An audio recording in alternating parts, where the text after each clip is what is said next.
Et puis ton autre question, c'était quelle est la différence entre kubi et atama? Kubi, atama, deux petits mots de vocabulaire que vous pouvez vous noter si vous ne les connaissez pas encore. Donc là, ça fait partie du corps humain. Alors, de base, je dis bien de base, kubi, c'est le cou. Atama, c'est la tête. Mais je comprends ta confusion parce que parfois, kubi va être traduit comme tête et puis atama peut être traduit dans... Enfin, il y a des expressions en fait qui utilisent kubi et des expressions qui utilisent atama. Donc, j'ai creusé parce que je trouvais que c'était intéressant comme question. Enfin, de toute façon, toutes vos questions sont intéressantes et je creuse toutes vos questions. Mais là, en particulier, j'ai voulu creuser plus loin. Alors, je me suis fait un petit dessin un peu moche, mais en fait, il y avait quelqu'un qui expliquait, un japonais qui expliquait que, de base, effectivement, kubi, c'est bien le cou. Atama, ce serait plus la partie entre le front. En fait, c'est le crâne, mais vraiment dans le sens, tu vois, ce qui recouvre le cerveau. Donc, cette partie-là. Et tobu, c'est tout ce qui est au-dessus du buste. Donc là, bon, c'est un mot qu'on n'utilise pas trop, c'est purement de l'anatomie, on va dire.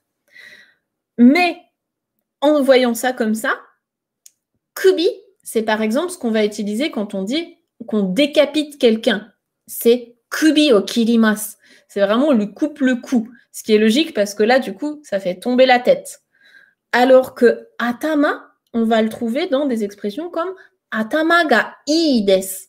Il a une bonne tête, ça veut dire que ce qu'il y a dans sa tête, son cerveau est bien.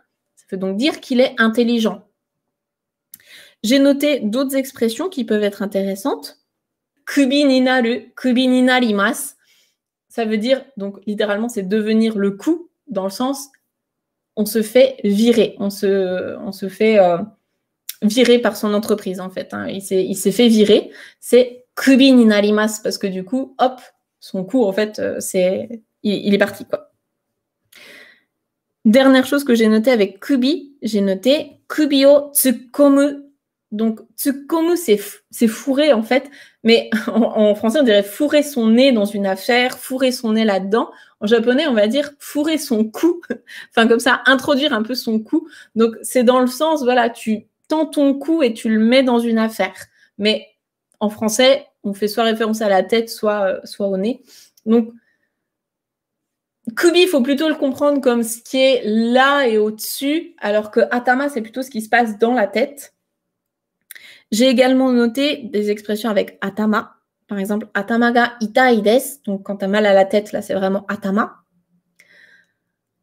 Atama o butsukeru, se cogner la tête. Vraiment, tu te prends un choc et bam, atama o butsukeru, atama o butsukemasu. Et j'ai noté après tout ce qui est atama ga ii, atama ga warui, atama ga okashi. Tout ça, c'est ce qui se passe dans ta tête. Donc, soit tu as une bonne tête, tu es intelligent, soit tu as une tête qui est bizarre, c'est-à-dire que ton esprit est vraiment bizarre, ou alors tu es dérangé. Donc, atama ga warui, c'est quelqu'un qui est vraiment pas net dans sa tête. Voilà. Donc, j'espère que, Christelle, ça peut répondre à ta question. En fait, c'est juste qu'il n'y a pas une traduction pour tout. Parce que des fois, en français, on va dire tête, des fois, on va dire cou. Voilà, faut comprendre ça dans son ensemble, on va dire. Mais typiquement, kubi, le kanji de kubi, si vous voyez à quoi il ressemble, en fait, il représente vraiment cette notion de tout ce qui est à partir des épaules et au-dessus. Ça viendrait, apparemment, à l'origine de kubi, ça viendrait du fait que en Chine, quand on se battait à la guerre, on décapitait nos ennemis et on rapportait leur tête en trophée. Et du coup, ça, c'était kubi, en fait. On coupait là, et du coup, kubi, c'est tout ce qu'on rapportait à la maison. C'est joyeux. Oui, c'est ça, Luc, effectivement. L'Okurokubi, c'est cette femme, en fait, qui la nuit, c'est un yokai dans la culture japonaise, c'est cette femme qui a justement son cou comme ça, qui s'allonge et qui va se balader la nuit.